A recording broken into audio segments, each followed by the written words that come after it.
This is a shout out to Real Talk of Colorado, Indianapolis in the house. Woo! Thank you. Indianapolis still in the house. I'm still here. Where's the camera going? And this is Miss Francis. This is who will be featured on our show this Saturday. Okay, so could you please tell us who you are, your name, first and last name? I'm Francis Harris. Okay, so where did you fly in from? I flew in from Indianapolis, but I live in Patoka, Indiana. Okay, and how long will you be visiting in Denver? About 10 days.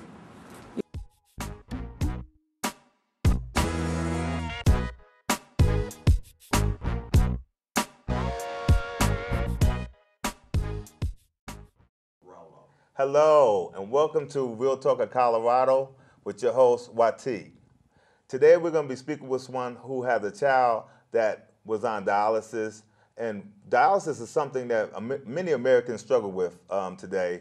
And even though she's not a victim of dialysis, she has a child, and she had to raise this child on dialysis. So we would like to welcome to the show Mrs. Francis Harris. So how are you doing today, ma'am? Fine, thank you. So give us a little bit of information on you. Where are you from? I'm from Patoka, Indiana, and that's in between the largest cities, Evansville, Terre Haute, and Indianapolis. I flew in from Indianapolis here. How long you been there? Been in Patoka? Yes. We got married in 50, so I've been there over 57 years. Okay, how's life in Patoka? Fine. It's just a little farm town. We enjoy one another and help one another and go to church and raise cattle and raise corn and beans and stuff on the farm. Okay, so Yeah. So how many children do you have? I have 8 children. I have 7 girls and 1 son. Okay, and as you indicated, you have a child that was raised with the illness of has to be on dialysis, correct? And what is her name? Yes, she's Pamela Harris Johnson. She's married, and she has a son who is 30 years old, and she's been in and out of kidney failure for over 50 years. So when did you find out that she needed to go on dialysis? Take us back then. Well, she had measles and chicken pox all at the same time, and it made her very sick. And then she began to swell, so we took her to the hospital, and there they discovered that there was something wrong with the kidneys. How old was she at that time? She was 6 years old, and she had a birthday, turned 7 while we were in the hospital. Wow, wow. So how many years has she been on dialysis now? Well, she's been on dialysis off and on. She's had 3 kidney transplants in between all of this, but she's had been about 50 years of kidney problems. So I know that can probably be like a real struggle. So tell us about a day in a treatment of someone who has to deal with dialysis and what that encompasses. Well, with my Pam, she was just a little bit different from most dialysis patients because she took care of herself and did what she was supposed to do when the doctor said so. And by the time she was 7, and she graduated from high school at 18, and from 18 she went to college. While she was in college, she became sick again. And then in that time, she was at the right place at the right time in Indianapolis, so where the hospitals were larger, and then they took her to the hospitals, and we learned then that she would have to be on dialysis because her kidneys shut down. Wow, and you indicated that she had 3 transplants. Yes. So what was the time spans between the time from the first time she had the first kidney till the 3rd time? What was the time span? How many years? In 1977, she had her first kidney transplant, and that lasted 6.5 years. And in 79, she got married, and she had a son, and it was stillborn. And then within less than 9 months, she got pregnant again, and she had this son that's 30 years old. And and then the next kidney transplant, it only lasted 4.5 years. And her last kidney transplant lasted her 10 years. Wow. And in the meantime, she was able to finish her schooling and her college, and she worked as a phlebotomist at the hospital there in Indianapolis. And what's she currently doing now?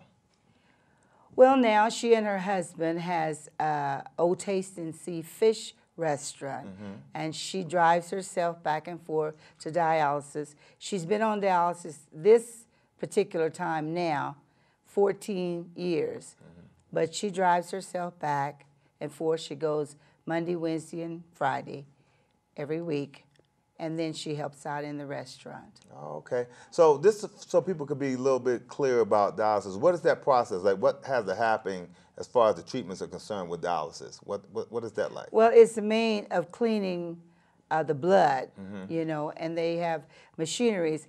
When we first started on dialysis, they had something what they called a Drake, but we were just blessed not to be on it because it ran 12 hours on your heart.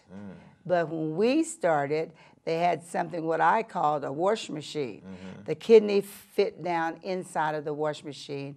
We hooked her up, and it ran her blood through that process and cleaned it out back and forth. Took several hours to do that. Now they do it all computerized. When I ran her for the 5 years, I just would hook her up and ran her and everything. But today they computerize everything. I couldn't do that today because I don't know much about computers. So I guess that the process is shortened now. It isn't as long as it has been. Yes, she runs about 3.5 hours each time, I think, now. So what are some of the side effects, if you will, that she experiences after she goes to dialysis? Well, it all depends on what type of dialysis that you have. Now, she has what they call a graft in her arm, and that way they stick the needles in the graft, and one to return the blood and one to take out the blood. And sometimes when she gets off, she has to hold that quite a while to stop the bleeding. Wow, wow. So you indicated that you have 8 children, and when you guys found out about the that she had to go on dialysis, how did the family take that? I mean, what changed in your life? Did anything change, and what experiences you guys had to go through? Well, several things changed, but living in a small community, our people came to our rescue with having they fundraisers, and they did lots of things to help us to get our machine home. I went to Indianapolis and studied for a few weeks to learn how to put her on and off of dialysis. And then we came home, and in our basement there we made a place to put the machine and a place for her to sit in a lounging chair, and for all the supplies up and everything. Yes. You're pretty much alone at that time because no one else knew what to do if you had a problem. And we did have some problems, but when we called Indianapolis, they would tell us what to do and how to do, and then we'd have to make that 3-hour journey to Indianapolis to see what was going on. Okay, so you indicated you were married, so you had a husband. Yes, we were married. We married at a young age, 16 and 20, and we were married 57 years when he passed away 4 years ago. Oh, sorry to hear that. So did, since you had to care for your daughter, did that stop you from maybe what your dreams were? Like maybe you were working and you had to stop to work to care for your daughter, or did, what type of line of work did you do? No, we still worked. Not only did I work while she was on dialysis, but she worked. She worked at the nursing home and did whatever she could do between the dialysis treatment. We were people of everyone carrying their own load as far as you could and doing what you could do to make everything better. And that's what we did. When she was running on dialysis, the younger children would be down there reading, playing, or watching TV with her and making her just a part. She and her sister, which is close together, Priscilla, they shared a room together, and we always let Pam do her share as much as she could. And I always know how far that would go. If she felt bad, and many days she did, I just say, you go to work or go to church or go to school, and if you feel worse, I'll come and get you. 9 chances out of 10, she spent the time. That's good. It's good that the family was there to support her through this too, and make her feel. We always. Yeah, that was good there. So with all that being said, let's see. Are you spiritual? And did that help you? Did your faith help you? Oh, very. You can't make a good success of this type of disease or I don't know what the other word would be to use there, without Christ in your life. And I don't think Pam could have gone as far as she has come when we were told at 7 that we wouldn't be able to raise her, that she wouldn't live to be 21. But she's lived to be 57, and if the Lord say the same, in May she'll be 58. All right. So, So also with that illness, is there certain food she has to eat? Is she on a strict diet, or she can eat pretty much what she likes to eat? no, most dialysis patients have a diet that they're on, not much salt and not much potassium and those different things. And she stays with it pretty well, but also she eats what she wants and drink. And you have to measure your fluids, of course, and so that you won't flood yourself, so that when you run on dialysis, it won't be such a hard run. And you said she had children. How many children does she have? She has a son that's 30 years old. 30 years Yes. old. Wow. And how does it affect him? How's he handling that? Well, I suppose as far as we know, he's doing very well with that, because he was a miracle baby, because she wasn't to have any children. She had a kidney transplant at the time he was born. So she put her life up to have him. But the Lord let her live and let him live also. So she had a desire that she wanted to be married and she wanted to have a family. So that's what she's got. And they're living fine now, huh? Yeah, they're living fine. Well, that's good to hear. fine. That's good to hear. But I mean, I just want to go back before we end our session there, because it's been lovely talking to you today.